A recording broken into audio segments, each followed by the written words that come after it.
Hello,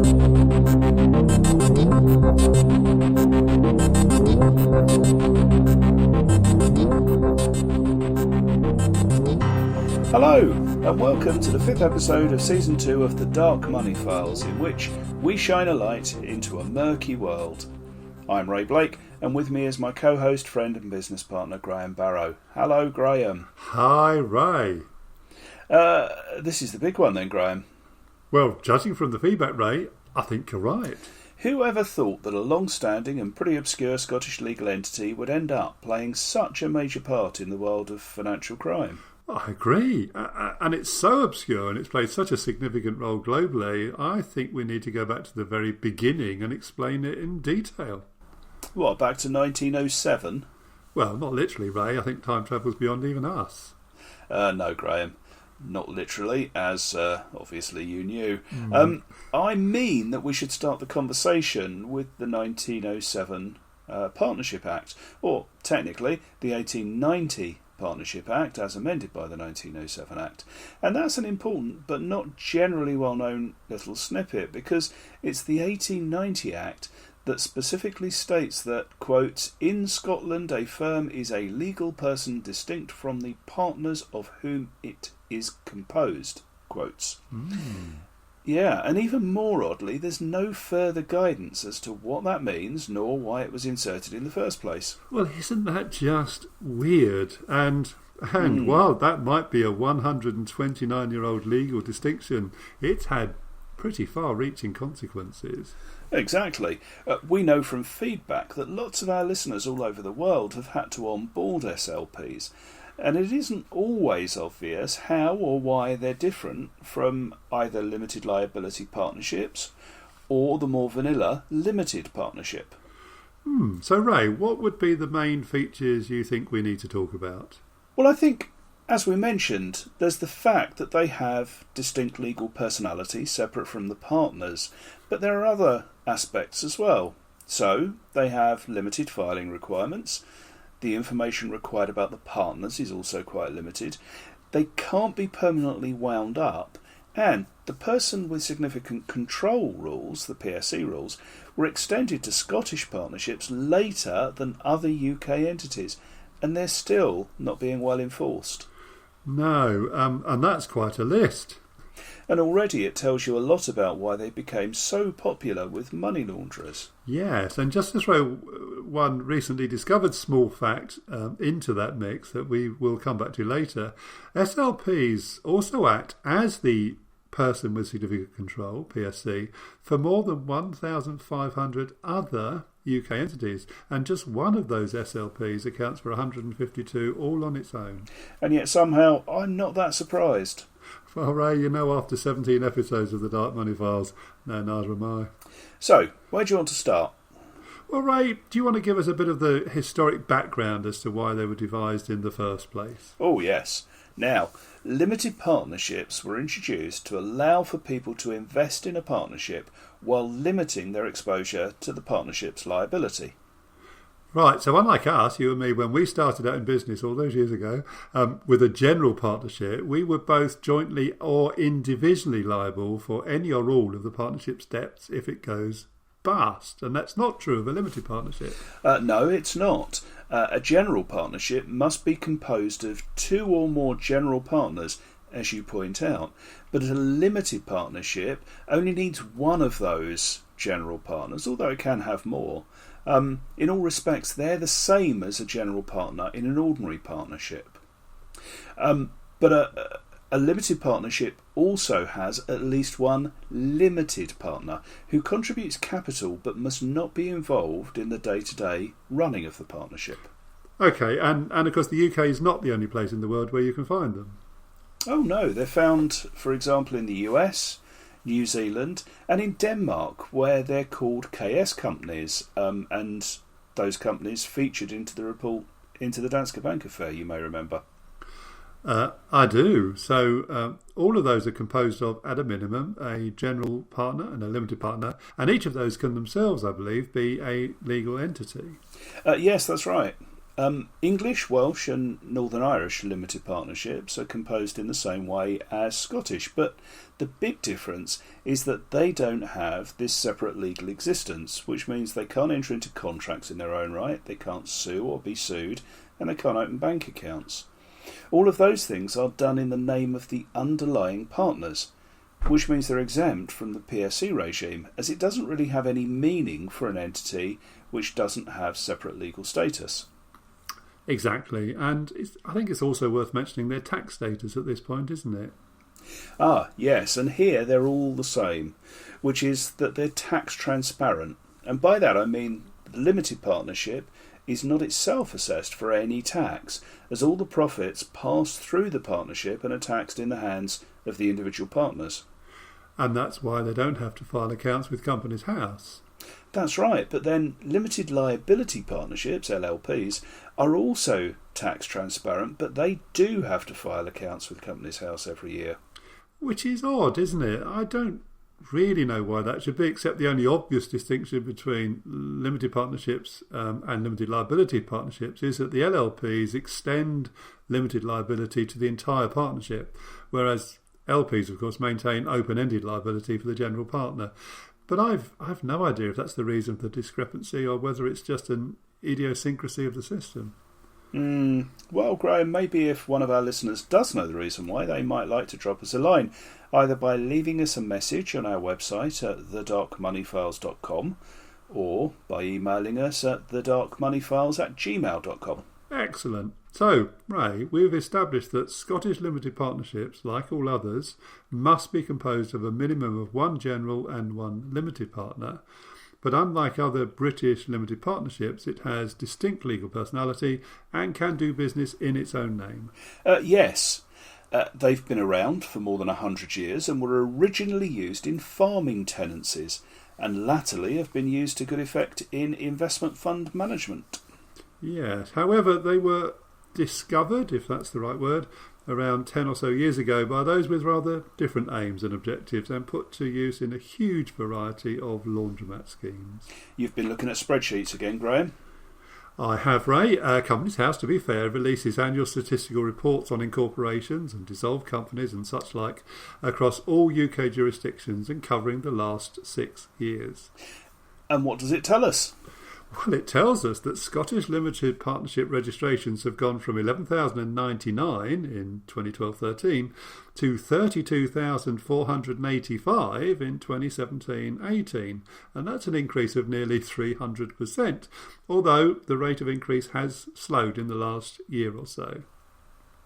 And for the other UK limited partnerships? Well, back in 2013, England and Wales had registered more limited partnerships than Scotland had, but by 2018 there were only about half as many.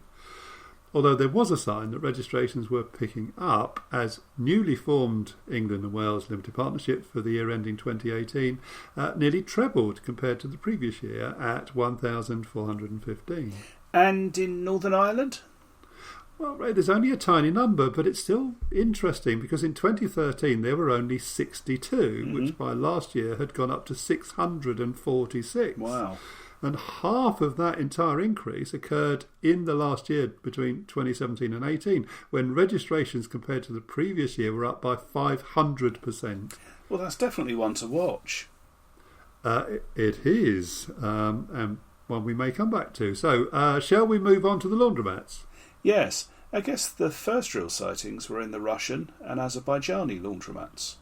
Yes. 2 in particular, Hilux Services and Polux Management, were very prominent in the Azerbaijani laundromat, with millions if not billions flowing through their accounts in the Baltics.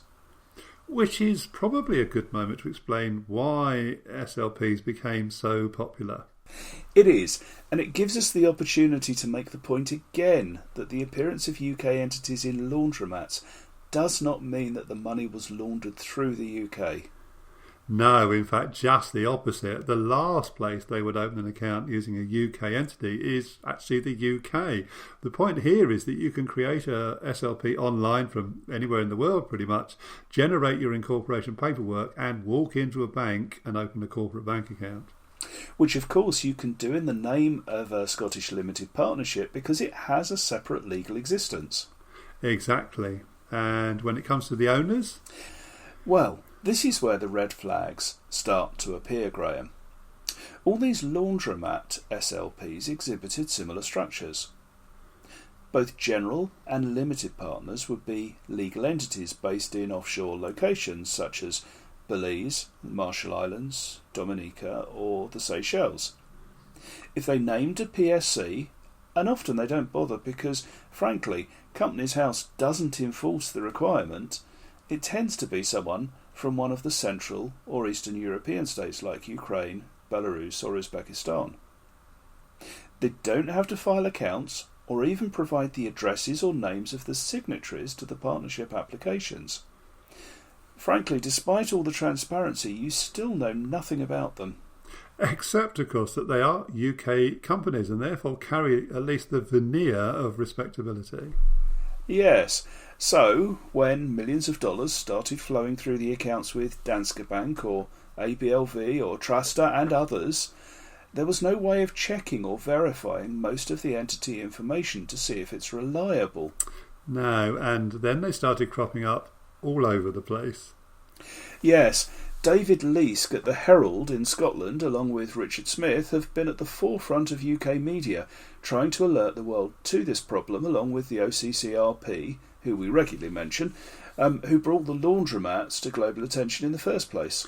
Yep, and now it's almost impossible to quantify how many SLPs have been used in money laundering operations, other than to say they do crop up all over Eastern Europe and have appeared, amongst other things, on UN banned entity lists, as well as on paperwork leaked from Ukraine following the Maidan revolution and the deposing of Yanukovych.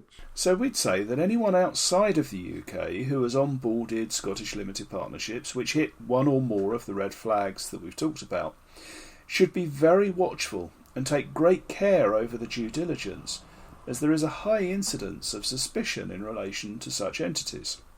Yes, but I think we ought to come back to the point I made at the beginning, which is the emergence of new structures using SLPs to continue to mask beneficial ownership. Yeah, which is the rise of the Scottish Limited Partnership as PSC. Yes. Now, as I said earlier, they're now PSC to a total of more than 1,500 other UK entities, many of which are also Scottish Limited Partnerships. Which is, not surprisingly, rather confusing.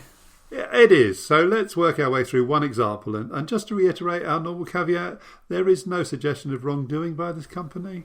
Oh, perish the thought, Graham. Thank you, Ray. It merely exhibits structure which helps to explain why others might also do so for more nefarious means. Well, indeed.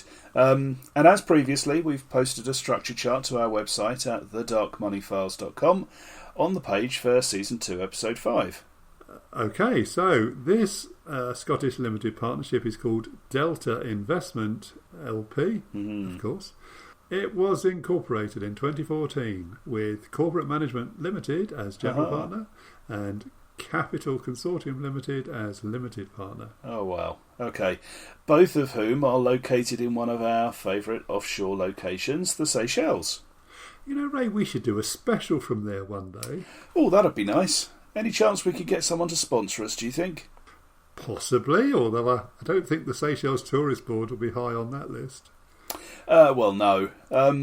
Anyway, those two retired in 2017 to be replaced by Bondwest and Entervox, both of the Marshall Islands. Oh, I know them. They're Ali Moulay companies. Oh, yes, they are. At the same time, they appointed a further general partner called Wallbridge Logistics LP, which is also a Scottish limited partnership. Which means that it's now controlled by another Scottish limited partnership. So we should look at the ownership structure for that one.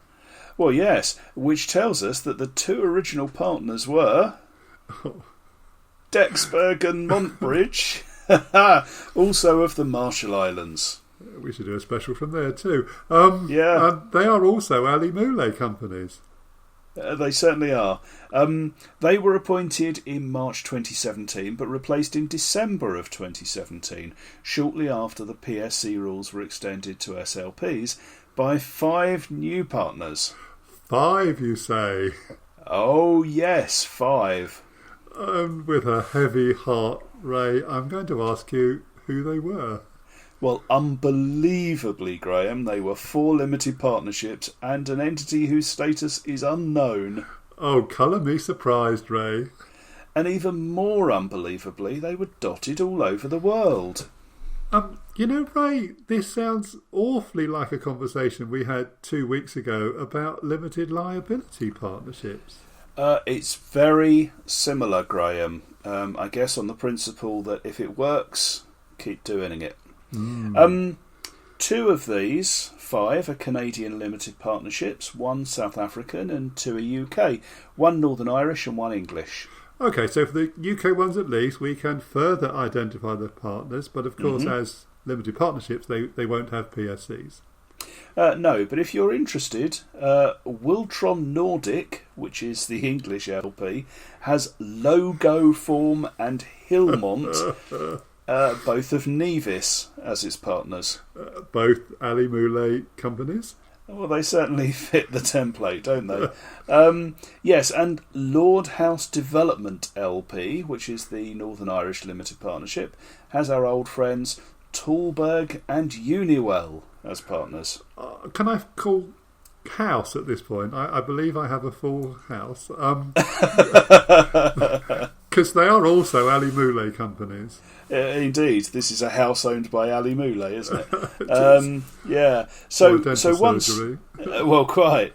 So once more, starting from a Scottish limited partnership, we have a complex structure with entities based all over the world, most of which, where we can identify them, resolve to a company for which Ali Moulay has signed accounts, and which means at the very least it's being operated by the same people.